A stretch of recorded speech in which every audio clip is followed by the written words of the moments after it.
Kaleshwaram commission లో భాగంగా ఈరోజు మమ్మల్ని పిలవడం జరిగింది. కమిషన్ అడిగినటువంటి అన్ని ప్రశ్నలకు కూడా సమాధానాలు చెప్పడం జరిగింది. వారికి సమాధానాలు నోటి మాటగా చెప్పడమే కాదు, అన్ని రకాల ఎవిడెన్స్లు కూడా పూర్తి స్థాయిలో అందించడం జరిగింది. నేను మీడియాతో కూడా ఒకటే కోరుతా ఉన్నా, ఎందుకంటే మేము కమిషన్ ముందు హాజరై వచ్చి ఇక్కడ నేను రాజకీయాలు మాట్లాడడమో ఇతర అంశాల జోలికి వెళ్లను. రాజకీయాలుంటే రేపు మాట్లాడుకుందాం, క్వశ్చన్ అండ్ ఆన్సర్స్ రేపు అడగండి, అన్నిటికీ ఆన్సర్ ఇస్తా. బట్ ఈ రోజు ఎందుకంటే కమిషన్ ముందు ఏం జరిగిందో మీకు కావాలి, ఎందుకంటే ఐ కెనాట్ మిస్గైడ్. లోపల ఒకటి చెప్పి బయట ఒకటి చెప్పడం అనేది తప్పవుతుంది. లోపల ఏం జరిగింది, కమిషన్ కు నేను ఏం చెప్పాననేటువంటి అంశాలు మాత్రమే మీ ముందుంచుతాను. మీకు మిగతా ఎన్ని క్వశ్చన్స్ ఉన్నా, ఎన్ని పొలిటికల్ గా కావాలన్నా రేపు మాట్లాడుకుందాం. Today I will not speak any politics. ముఖ్యంగా మొట్టమొదలు తమ్మిడిహట్టి నుంచి మేడిగడ్డకు ఎందుకు మార్చారు అనే దాని మీద చాలాసేపు డిస్కషన్ జరిగింది. దానికి నేను సవివరంగా సమాధానం చెప్పడం జరిగింది. ముఖ్యంగా కొత్తగా ఏర్పడ్డ తెలంగాణ ప్రభుత్వం తమ్మిడిహట్టి దగ్గరే దాన్ని కట్టడానికి అన్ని రకాల ప్రయత్నం చేశాము. నేను ఇరిగేషన్ మంత్రి అయినప్పుడు రివ్యూ చేసుకుంటే ప్రాణహిత చేవెళ్ల ప్రాజెక్టును 7 భాగాలు 28 ప్యాకేజీలుగా నిర్ణయించి టెండర్లు పిలిచి పనులు ప్రారంభించారు. హెడ్ దగ్గర పని స్టార్ట్ చేయకుండా తోకల దగ్గర పని స్టార్ట్ చేసిండ్రు. ఎక్కడైతే నీళ్లు డ్రా చేయాలో, ఎక్కడైతే తమ్మిడిహట్టి దగ్గర నుంచి నీళ్లు తేవాలో అక్కడ నుంచి పని ప్రారంభించకుండా ఎక్కడెక్కడో కాలువలు టన్నెలు తవ్వారు. సో నేను ఇరిగేషన్ మంత్రి అయిన తర్వాత రివ్యూ చేసి మరి ఈ ప్రాజెక్టులో ఆల్రెడీ ఖర్చు జరిగింది కదా, దీన్ని కొనసాగించాలని అప్పటి మహారాష్ట్ర కాంగ్రెస్ ప్రభుత్వానికి మేము కన్సల్ట్ చేశాం. హసన్ మిష్రిఫ్ గారు కర్ణాటక ఇరిగేషన్ మినిస్టర్ గా ఉంటే ఆయన దగ్గరికి ప్రభుత్వం ఏర్పడ్డ నెల రోజులకే వెళ్లి మీరు దయచేసి మాకు అనుమతి ఇవ్వండి, మేము ఇక్కడే మహారాష్ట్ర ప్రభుత్వానికి మేము కోరాం, దయచేసి మాకు అనుమతి ఇవ్వండి, మేము మా వాళ్ళు మాకంటే ముందున్న ప్రభుత్వం మరి తమ్మిడిహట్టిని నిర్ణయించుకొని ఆల్రెడీ పనులు ప్రారంభించారు, 28 ప్యాకేజీలకు టెండర్లు పిలిచారు, మమ్మల్ని ఇక్కడ కట్టుకోవడానికి అనుమతి ఇవ్వండి అని అప్పటి మహారాష్ట్ర కాంగ్రెస్ మంత్రి, నీటిపారుదల శాఖ మంత్రి హసన్ మిష్రిఫ్ గారిని కోరాం. ఆ మినిట్స్ ఆఫ్ ద మీటింగ్ కూడా కమిషన్ కి అందించాను. ఆనాడు ఇరిగేషన్ మంత్రిగా ఉన్నటువంటి మిష్రిఫ్ గారు చాలా స్పష్టంగా ఏం చెప్పిందంటే, మేము 7 ఏళ్లుగా ఇక్కడ కట్టడానికి ఒప్పుకోలేదు, మా రాష్ట్రంలో ధర్నాలు ఉద్యమాలు జరుగుతా ఉన్నాయి, మేము 152 మీటర్ల దగ్గర ఒప్పుకోలేము, ఈ విషయం మీద మా ముఖ్యమంత్రి పృథ్వీరాజ్ చౌహాన్ గారు మీ ముఖ్యమంత్రి కిరణ్ కుమార్ రెడ్డికి ఇప్పటికే లేఖ రాశారు అని ఆ లేఖ నాకు అందించారు. ఆ లేఖని ఇప్పుడు కమిషన్ దృష్టికి తీసుకుపోయాను నేను. ఆ లేఖలో ఏముందంటే, మీకు మీరుగా నిర్ణయించుకొని పనులు ప్రారంభిస్తే మీరు చేసే ఖర్చు, మీరు చేసే డబ్బు ఏదైతే ఖర్చు చేస్తుందో అదంతా వృధాగా మారే అవకాశం ఉంది అని పృథ్వీరాజ్ చౌహాన్ గారు మన రాష్ట్ర ముఖ్యమంత్రికి రాసిన లేఖను ఆనాటి కాంగ్రెస్ మంత్రి నాకు ఇచ్చారు.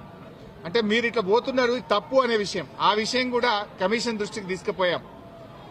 ఎట్ ద సేమ్ టైం ఒక 5-6 మీటింగ్లు జరిగినాయి మహారాష్ట్ర తెలంగాణ మధ్య. 5-6 మీటింగ్లు మినిస్టర్ లెవెల్లో, ఇంజనీర్ల లెవెల్లో, ఫైనల్ గా ముఖ్యమంత్రి కేసీఆర్ గారు స్వయంగా మహారాష్ట్రకు వచ్చి మహారాష్ట్ర ముఖ్యమంత్రి ఫడ్నవీస్ గారితో జరిగిన చర్చల మొత్తం సారాంశాన్ని వారికి చెప్పే ప్రయత్నం చేశాం. ఎందుకంటే అనేక ప్రయత్నాలు చేశాం.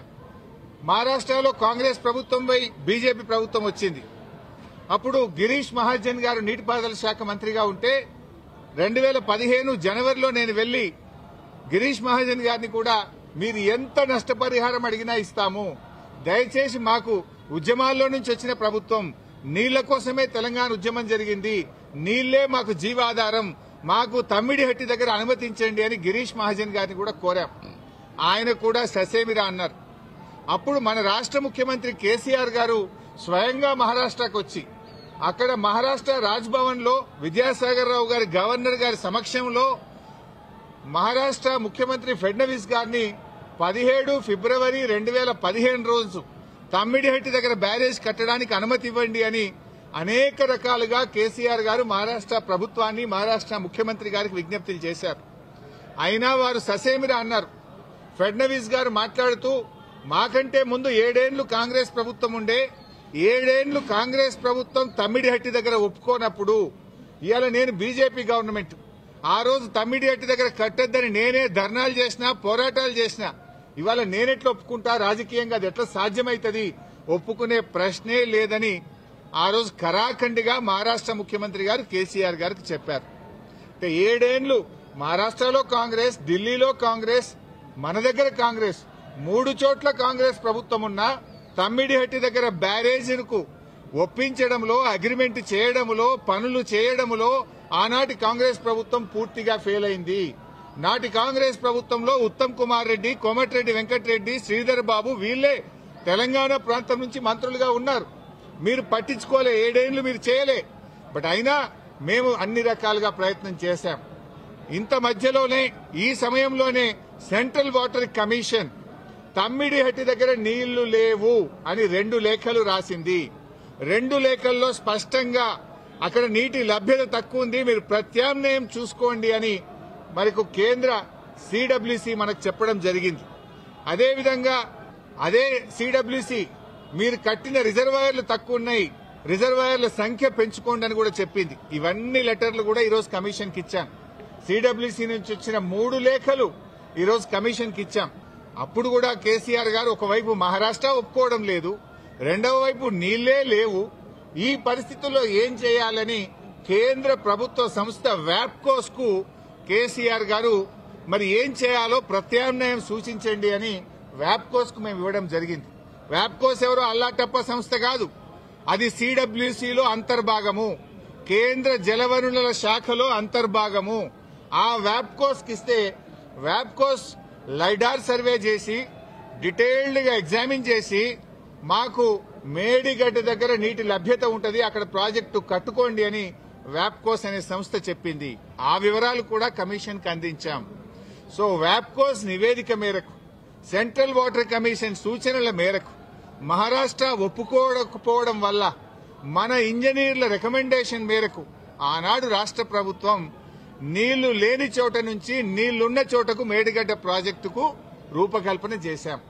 మీరు ఆనాడు నీళ్లు లేని చోట ప్రాజెక్టు ఇరికిచ్చే ప్రయత్నం చేసినారు. 7 ఏళ్లలో మహారాష్ట్రను ఒప్పించలేకపోయారు. అక్కడ వైల్డ్ లైఫ్ ప్రాజెక్టు కూడా ఉంది, చాప్రాల్ అనే వైల్డ్ లైఫ్ ప్రాజెక్టు కూడా తమ్మిడిహట్టి దగ్గర ఉంది. వైల్డ్ లైఫ్ ప్రాజెక్టుకు అనుమతి రావాలంటే 10 ఏళ్లు అవుతుంది. మరి పోరాటాల నుంచి నీళ్ల కోసం ఉద్యమించిన తెలంగాణ ప్రభుత్వం నీళ్ల కోసం మేము వ్యాప్కోస్ యొక్క ఆలోచన మేరకు, సూచనల మేరకు నీళ్లు లేని చోట మీరు ప్రాజెక్టు ప్రతిపాదిస్తే నీళ్లు ఉన్న చోటికి మార్చడం జరిగింది. ఎందుకు మార్చామనేది documents, evidences, meeting minutes, central water commission లెటర్లు, మహారాష్ట్ర ముఖ్యమంత్రి రాసిన లెటరు అన్నింటినీ కూడా కమిషన్ కు పూర్తి ఆధారాలతో సహా సమర్పించడం జరిగింది. ఎందుకు మార్చవలసి వచ్చిందో సవివరంగా చెప్పేటువంటి ప్రయత్నం మేము చేయడం జరిగింది. కాళేశ్వరం కార్పొరేషన్ కు కేబినెట్ అనుమతి ఉందా అని అడిగారు. కేబినెట్ అనుమతి ఉంది అని స్పష్టంగా వివరాలన్నీ కూడా అందించడం జరిగింది. అదేవిధంగా బ్యారేజీ లొకేషన్ మార్పుల గురించి కూడా అడిగారు, అన్నారం, సుందిళ్ల గురించి. అది ప్యూర్లీ టెక్నికల్ డెసిషన్.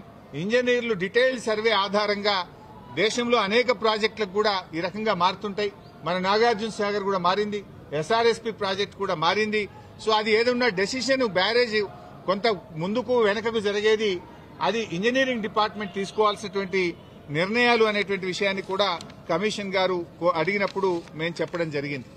మొత్తంగా ఈ ప్రాజెక్టులో రిజర్వాయర్ల కెపాసిటీ ఎంత, నీటి నిల్వ సామర్థ్యం ఎంత ఉంది అని అడిగితే 141 టీఎంసీల సామర్థ్యం ఉందని చెప్పి కూడా మేము వారికి చెప్పడం జరిగింది. అదేవిధంగా కాళేశ్వరంను కొంతమంది ఇవాళ పిచ్చి పిచ్చిగా కూలేశ్వరం అని మాట్లాడుతున్నారు. మొన్ననే నేను ప్రజెంటేషన్ లో కూడా సవివరంగా చెప్పాను. కాళేశ్వరంలో 100 భాగాలు ఉన్నాయి, 100 భాగాల్లో అన్ని ఇంటాక్ట్ ఉన్నాయి.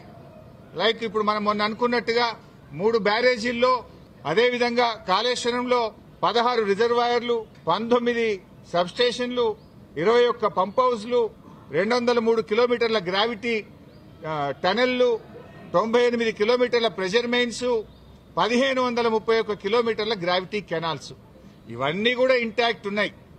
ఒకవైపు ముఖ్యమంత్రి గారు మొన్న పోయి గంధమల్లకు శంకుస్థాపన చేశారు. మరి గంధమల్లకు నీళ్లు ఎక్కడి నుంచి పోతాయి? మల్లన్న సాగర్ నుంచి పోతాయి. మల్లన్న సాగర్ ఎక్కడిది? కాళేశ్వరంలో అంతర్భాగం. ఇంకొక వైపు హైదరాబాద్ కు మూసీ సుందరీకరణకు నీళ్లు తెస్తా అంటున్నారు. ఎక్కడి నుంచి తెస్తా అంటున్నారు? మూసీకి హైదరాబాద్ కు 30 టీఎంసీల నీళ్లు తెస్తామంటున్నారు. మల్లన్న సాగర్ నుంచి తెస్తామంటున్నారు. మల్లన్న సాగర్ ఎక్కడిది? కాళేశ్వరంలో అంతర్భాగం.